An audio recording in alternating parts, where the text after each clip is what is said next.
પાણીનું વ્યવસ્થાપન એ અત્યારના સમયમાં સૌથી મોટો પડકાર અને પ્રશ્ન બની ગયો છે. પાણીનું સંચય કરવું એ અત્યારના સમયમાં ખૂબ જ જરૂરી બની ગયું છે.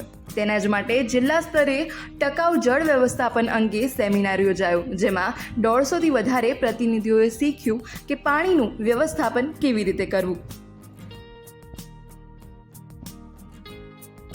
મારું નામ મોહન શર્મા છે, executive director development support centre Ahmedabad.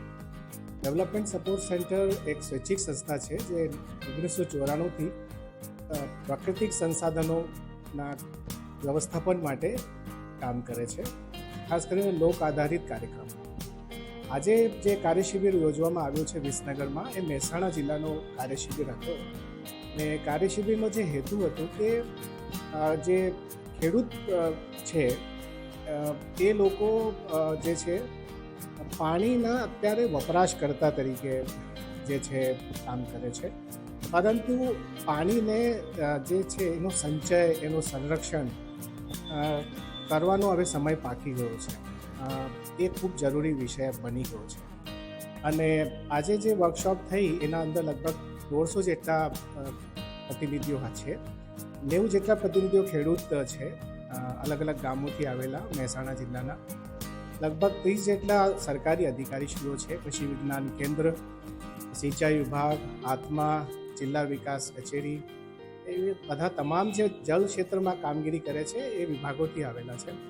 અને બાકીના જે છે 30 જેટલા એનજીઓના કાર્યકર્તાઓ છે. તો આજે ગુજરાતમાં લગભગ 3 વર્ષ પહેલાં એક અભ્યાસ કરવામાં આવ્યો હતો કે આપણા આખા ગુજરાતની જળની પરિસ્થિતિ શું છે. આપણા ગુજરાતમાં અલગ અલગ ક્ષેત્રમાં જળ કેટલું ઉપલબ્ધ છે, વરસાદથી, કેનાલથી, ભૂગર્ભ જળથી અને બીજા રાજ્યથી પણ આપણે જે મેળવીએ છીએ, સરદાર સરોવરથી મેળવીએ છીએ આપણે.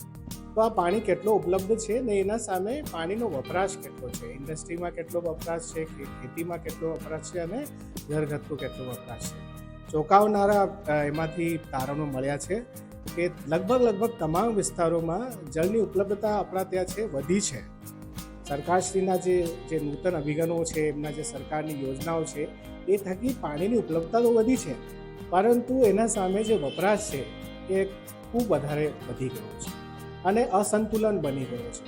એટલે માત્ર ઉપલબ્ધતાથી હવે વાત નહીં ચાલવાની, એની બચત, પાણીની બચત કરવી પડશે. અને ખાસ કરીને પાણી જે વપરાશ છે એ 80% કે 85% ખેતીમાં વધારે છે અને ત્યાં જ એને બચત કરવાની સંભાવનાઓ છે.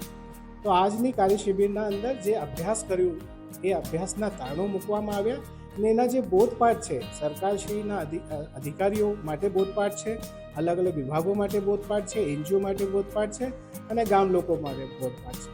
તો એ બોધપાઠ બધાને જણાવવામાં આવ્યા અને એક જાતનું બધાને એક ખ્યાલ આવ્યું કે હવે માત્ર ચેકડેમ બાંધવાથી અથવા તો તળાવ બાંધવાથી આપણે જળ સુરક્ષા પાકી નહીં થવાની, પરંતુ દરેક ખેતરમાં કરોડો જો આપણા જે ખેડૂતો છે એમને કરોડો ખેતરોમાં, દરેક ખેતરમાં પાણીને બચાવવું પડશે અને એનાથી પાણીનો વપરાશ સંતુલન થશે. અને જે અત્યારે જે તકલીફ છે આપણે ગુજરાતને કે ભૂગર્ભ જળ ઊંડો થતું જાય છે, ક્રિટિકલ જે આપણા જે બ્લોક છે વધતી જાય છે સંખ્યામાં, તો એ સંખ્યામાં ઘટાડો કરવું હોય અને આવનારી પેઢીઓ માટે પાણી બચાવી રાખવાનું હોય તો ખેતીમાં પાણીનો વપરાશ ઓછું કરવું પડશે. આ એમાંથી એક મોટો સંદેશ બધાને જાય છે. અને માત્ર ખાલી વાત નથી, પણ એ પ્રેક્ટિકલી કેવી રીતે કરી શકાય. ને મહેસાણા અને સાબરકાંઠા જિલ્લાઓમાં ડેવલપમેન્ટ સપોર્ટ સેન્ટરે સરકારશ્રીના જે અલગ અલગ યોજનાઓ છે અને CSR જેમ કે હિન્દુસ્તાન યુનિવર ફાઉન્ડેશન, એમના સહયોગથી જે નમૂનારૂપ કામગીરી કરી છે, ગામમાં જલ સુરક્ષાના આયોજન કર્યું છે, વોટર બજેટિંગ કર્યું છે અને એના ઉપર લોકોએ કામગીરી કરી છે. ભૂગર્ભ જળ રિચાર્જ કર્યું છે, રૂપ વોટર હાર્વેસ્ટિંગ કર્યું છે અને દરેક ખેતરમાં પાણીની બચત કરી છે, કુદરતી ખેતી અપનાવીને, ડ્રીપ સ્પ્રિંકલર અપનાવીને અને એવા બિયારણ વાપર્યા છે જેમાં પાણીની બચત થાય. જે ઘઉં 6-7 પાણીમાં થાય એની જગ્યાએ અમુક વેરાયટીઝ એવી છે જે 3 પાણીમાં ઘઉં થાય. તો એક જ ખેતરમાં 3 પાણીની બચત થાય તો કરોડો લીટર પાણી એમાંથી બચે. તો આ સંદેશ હતો કે ઓછા પાણીમાં કેવી રીતે વધારે પાક થાય અને લોકોનો આપણા જે ગુજરાતના લોકો છે, ખાસ કરીને ગામના, એમનો જે જીવન ધોરણ છે, આજીવિકા, એ ટકી રહે, એ ખોરવાય નહીં. તો એના માટેનો આજનો કાર્યશિબિર હતો.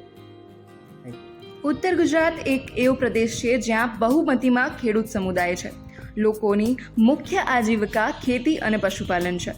તેના જ માટે ડેવલપમેન્ટ સપોર્ટ સેન્ટર અને ડેવલપમેન્ટ સપોર્ટ સેન્ટર ફાઉન્ડેશન અને હિન્દુસ્તાન યુનિલિવર ફાઉન્ડેશનના સહયોગથી વિસનગર ખાતે જિલ્લા સ્તરીય જળ સંસ્થાપન માટેના વર્કશોપનું આયોજન કરવામાં આવ્યું હતું, જેમાં 150થી વધારે લોકોએ હાજરી આપી હતી અને જળ વ્યવસ્થાપન તેમજ જળ સંચયને ઊંડાણપૂર્વક સમજ્યું હતું.